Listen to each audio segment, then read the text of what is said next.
Kakegurui is something I like to call try-hard edginess. That is, the people who made it seem to have thought that if we insert more sex and violence, particularly disturbing sex and violence, it's going to make our show better. Just by definition, it doesn't need to really have context. It doesn't need to serve a purpose. Let's just put it in, and it's going to improve it. Now, just on the outset, before anyone calls me a Puritan or something, I don't innately have a problem with any of these things, at least when I'm doing a review. Like, there's plenty of movies I've reviewed on this channel that are far more gory and far more in terms of nudity or sexual content that I've given good reviews to. I mean, I gave Cannibal Holocaust a really positive review, for instance, and that's one of the goriest movies ever made that I've given these to. So it's not like I inherently dislike something just because it has these elements. I love Evangelion. I did a complete commentary series. Evangelion has a lot of fan service in it, but I didn't really dock it that many points for that. And we'll go into why. I'm just saying I'm not criticizing this as a categorical thing. Like, because I'm conservative, I'm just attacking this because it has like sex and violence in it. That's really not where I'm coming from. My point is, this show, a lot of it just is hard. It's like, well, we have this kind of normal high school, I don't know what you want to call it, comedy anime with a twist. So what we're going to do to kind of make it stand out is we're just going to insert a whole bunch of like really disturbing explicit stuff. It's kind of how I feel this went. And I guess some other examples before we get into it of what I consider to be try hard edgy is Future Diary. I think I even titled my review of it try hard edgy. But like Future Diary is something I liked. And it's like a dark science fiction. I don't know if you want to call it science fiction, I guess, or supernatural with some horror elements. So like it should be pretty dark, but they randomly insert stuff like multiple gang rapes. There's like some of the stuff just gets really gory and really disturbing. And it just really feels almost kind of out of place. Like they just were trying to up the ante, like where they kill a kid at one point in it, and just some of like the random people who die. And it's just, it really just feels like they were like, okay, we got this story. Let's just insert some more stuff to try to make this controversial. This was a thing I think they had with The Matrix, or it could be Watchmen, I forget, where they basically demanded that the movie get an R rating. And they said, if you don't give us an R rating, we're just going to put random nudity into it until we get an R rating. Probably the better example of this, though, is Blood Sea, which, in my opinion, was an absolutely wretched anime. And near the end of it, it has a scene where this like rabbit monster kills all the characters on the staff, like all the character, like the entire cast, and it's like one of the most gory, disturbing, like unnecessary things ever. Like I feel like with Blood Sea, they had like this generic like magical girl anime, and they're just like, okay, this is lame, so we're just going to insert like the most insane, over the top stuff we can, and it's going to make it better somehow, I guess. And I mean, there's plenty of animes where they're super violent, but that doesn't really bother me.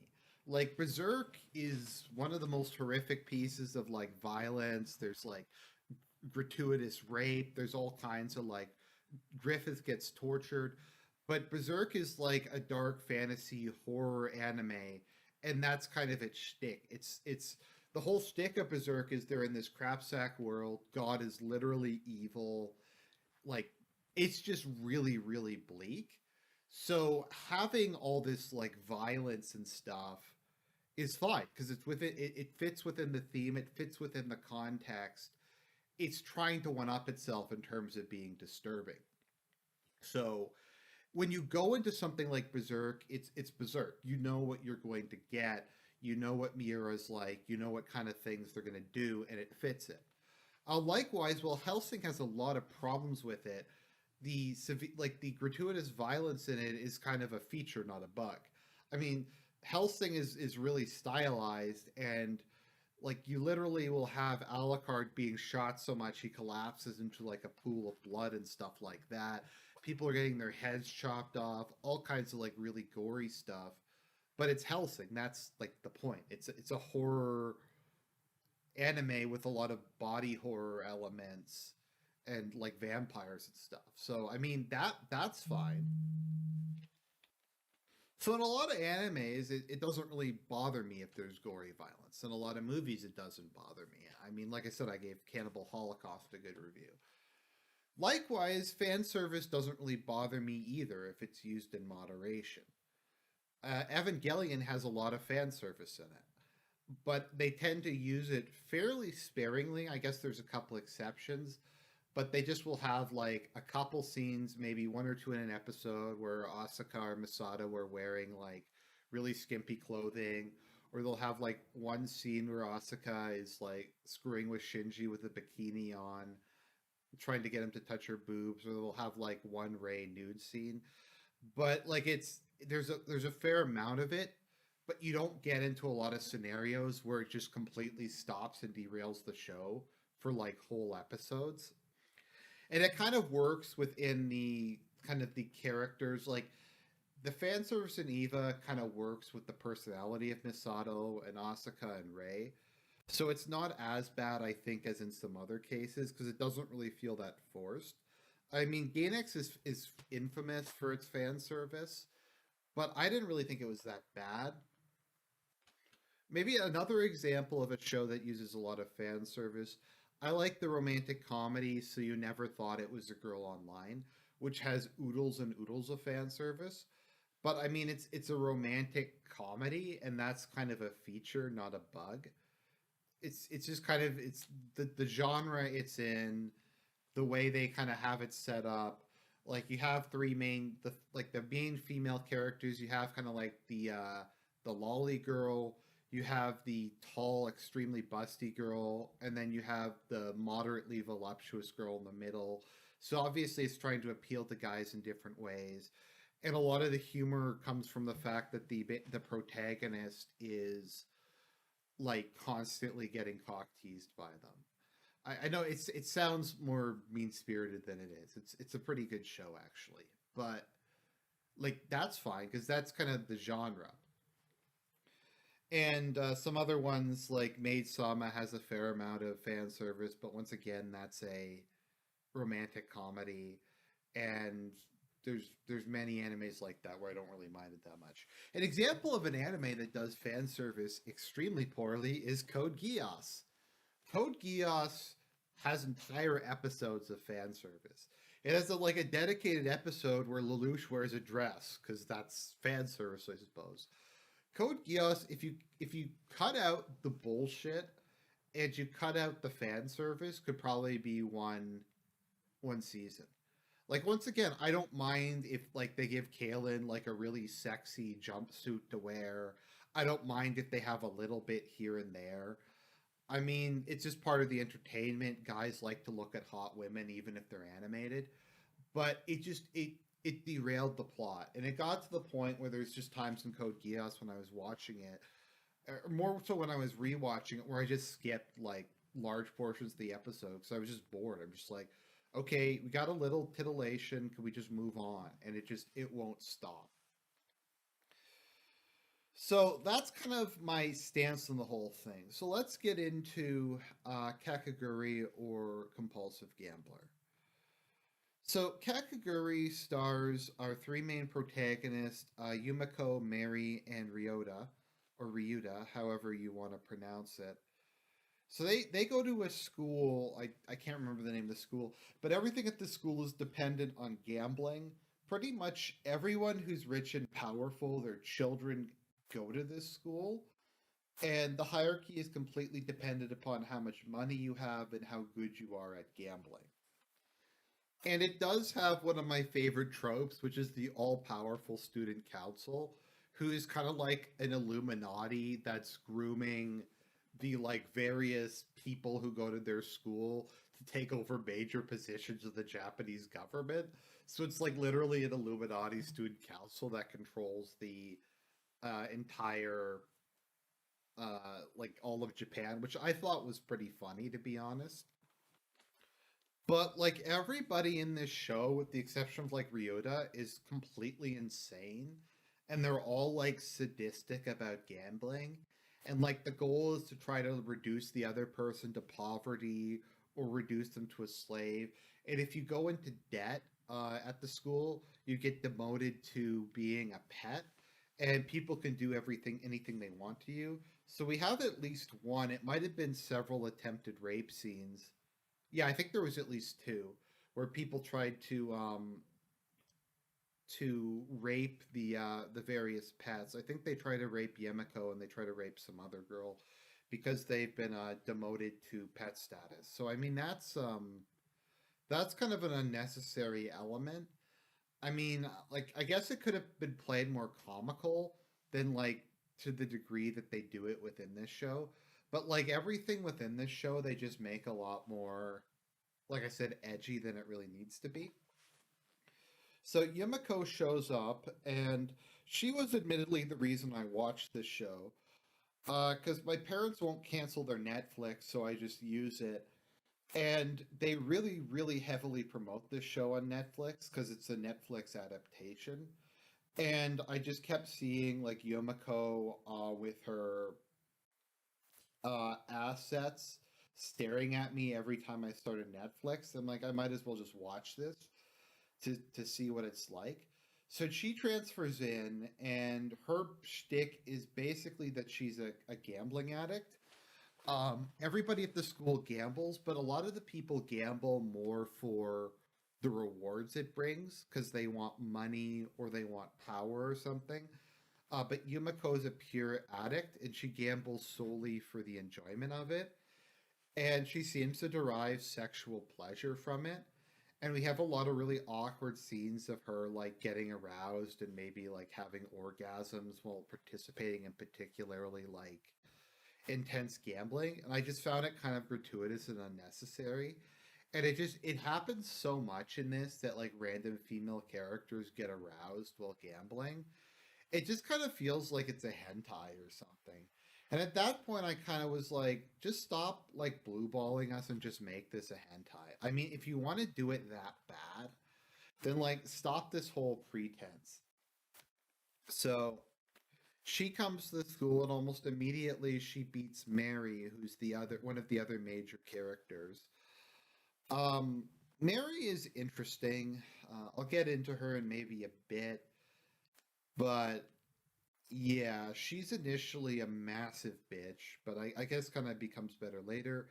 And then we have Ryuta, who's probably my favorite character in the show. So Ryuta is like, okay, so there's a character, I might do a video on this separately. There's a character archetype in a lot of romantic comedy animes that I call the solid delta male.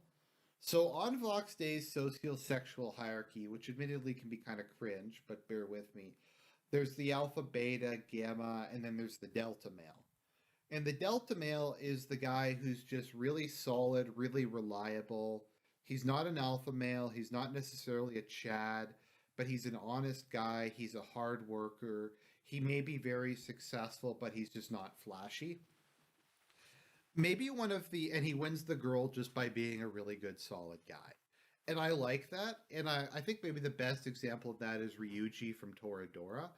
Now, he does have kind of some exceptional characteristics, like he's really smart and he's an excellent student. But ultimately, people like him because he's just a really solid dude. He's always there to help people. He's very nice. He's very polite. He's just a really good guy. And I like that kind of character. Rusian, I forget his actual name from You Never Thought There Was a Girl Online, is very much also like that. To a certain extent, I think Itsuki is his name, if I recall, from Chivalry of a Failed Knight is a bit like that. Well, he's like much, much more talented. He's not a particularly flashy or prideful person, and he kind of just wins the main girl over by just kind of being a really nice dude. And Ryota is kind of like that, but like a really inferior, like tucked version of it. So like it starts off with him being in massive debt to Mary, and then Yumiko bails him out, and he kind of becomes her beta orbiter for the rest of the show. And it's not like Ryota's dumb or anything. Like, I think he's academically one of the best students at the school. He's very intelligent. He's just not very good at gambling, largely because he doesn't enjoy it. Although he kind of learns to enjoy it as the show goes on, but he still doesn't really partake in the gambling that much. So he's kind of a pointless character who's there just to be a POV. And I didn't really like that. And like I said, he kind of gets cucked because his purpose is basically to just be there and to tell Yumiko to not do things, and she never listens to him. And he occasionally like helps her out, but in like a really indirect and lame way. So he's kind of completely wasted. Like I think it would have been better if there was maybe a bit more equality in the relationship. Like he's more of a counterbalance to Yumiko's craziness, and he sometimes pull her out of stuff, or maybe he's kind of her conscience, or something like that. But he really plays no purpose whatsoever, other than to just be a male character that the mostly male audience can relate to. And they frequently tease that Yumiko and him have feelings for each other, but it never really goes anywhere. Because, like a lot of animes, that just because they don't have romance in their title, that means you can't have explicit romantic subplots. Plus, that would also, like, deal with the lesbian undertones to this show, which I kind of am pressing a bit of an X to doubt. So yeah, so you have this school where gambling decides and everything. You have Yumiko, who's just obsessed with gambling for the highest stakes possible. You have Mary, who's really ambitious and wants to become student council president and sees control of the Illuminati. And you have Ryuta, whose goal is to just try to stop Yumiko from getting herself killed. And the conflict in the series largely comes from Yumiko trying to take down the student council, who are all excellent gamblers, because pretty much all of them cheat, and to eventually defeat the student council president, who I find an incredibly obnoxious and lame character. But I digress.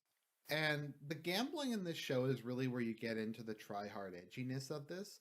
Like, one of the first gambles Yumiko gets into, they like start betting. She bets her nails because one of the student council members is like a psycho, and when she beats people in games and she cheats by using marked cards,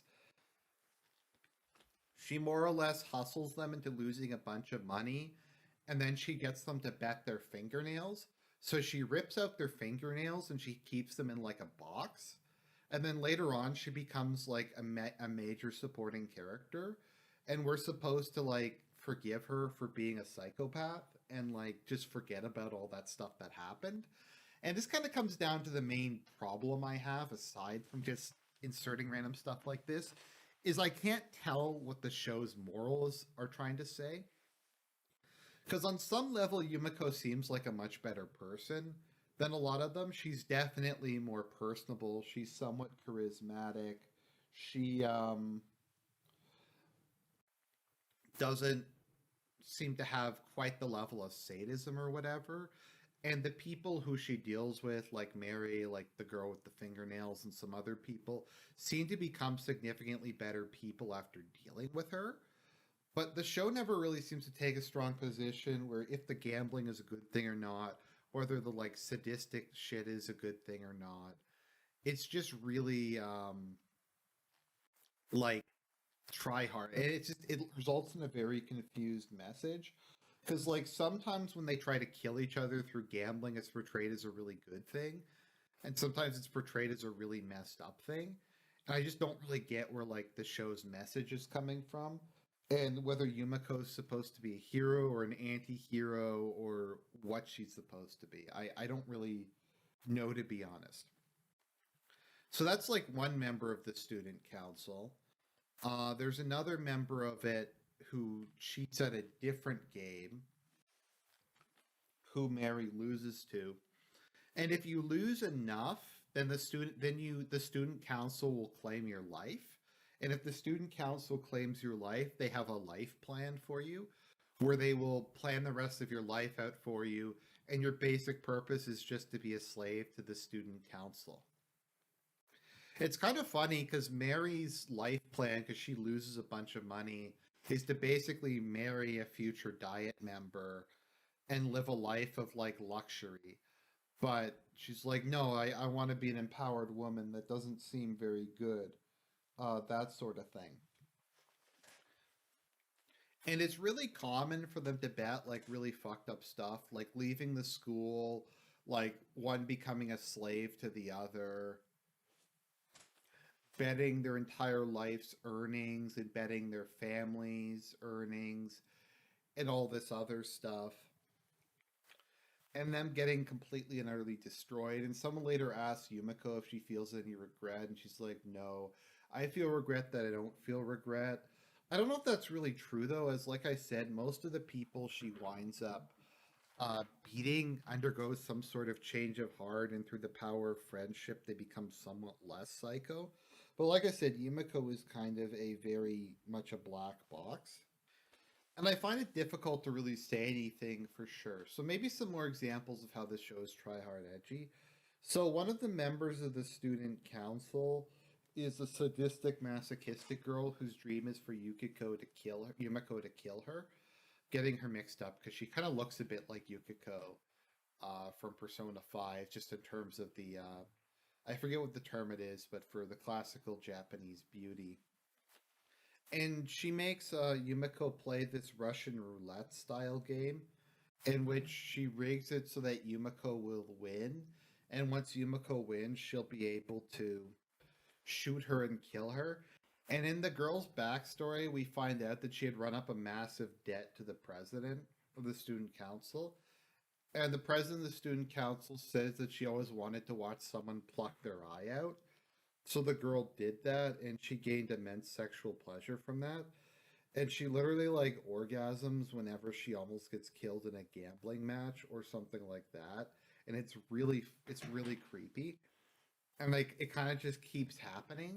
And there's like this weird sexual element to all of the gambling that's just kind of, like I said, it's just excessive, and it just kind of detracts from the show. And it's like I feel like a lot of the so-called plot of this show is just to have like an increasing number of hot women like engage in increasingly ridiculous games. But I don't really know like how much there is in terms of like consistent character development or whether the plot's actually going anywhere. Because it kind of feels like like it's not really going anywhere. Because in season two they introduced like this whole student council election nonsense, but I don't know. It just isn't particularly interesting. I guess kind of like other than just the female characters being attractive, the other kind of major interesting thing is the gambling games themselves. I mean, they're all ridiculous and they often don't make a ton of sense, but it is kind of interesting to see how like the characters get through it. Yumiko has almost a supernatural ability for gambling, and there is kind of a lot of layers of. It's interesting because most of the games are chance based, but there's like one tiny bit of skill based, and that's all about psyching out your opponent and trying to figure out what they're doing. And Yumiko is really good at that. Ryuta is actually really good at that too. He just doesn't really like gambling that much, probably because he doesn't come from a wealthy family like a lot of the characters in the series. But like that part's kind of interesting. Maybe kind of some other examples of like try hard gambling games. There's one gambling game where everybody puts their fingers in a hole, and there's a series of holes on this device, and there's a series of strings on it that's holding up a blade inside of it, and they have to take turns cutting one of the strings, and one of the strings has a blade attached to it that will fall down and cut off their fingers. So we're treated to like these three characters almost getting their fingers sliced off. Eventually, it turns out that the whole thing was rigged, so none of them would get it sliced off. But like Yumiko and the one-eyed girl like get really aroused and like really like the concept that they're going to that they could possibly die while doing it. And there's like another part where like a girl loses and then she tries to commit suicide, but she saved at the last minute. because if she had have tried to commit suicide in any other way, she would have actually died. But because she was committing suicide in a specific way, she was somehow all right. And I mean, like, the show's not the worst I've ever seen, but I just feel like if they had have chosen to maybe focus more on Ryuta and Yumiko's relationship, or just tone down like some of the just random sex and violence, I feel like it could have been a lot better and it could have been a lot more focused. But instead, we're kind of left with something that's sort of mediocre on the whole, that has good elements like the gambling games themselves and the character designs, and bad elements like the constant just try hard edginess of the show. So, sorry if I didn't really like explain the show that well, but it's kind of difficult because the show's very much like a it's kind of very much a monster of the week sort of thing. But I hope you found the review okay, that it was at least passable. I don't know if I could really recommend this. It's kind of up to you. If this sounds like your kind of thing, maybe try a couple episodes. It's certainly not like the worst anime I've ever seen. It just kind of feels like they wasted a lot of potential in trying to be, like I said, edgy. Anyways, guys, I hope you enjoyed the video. God bless, and more content to come.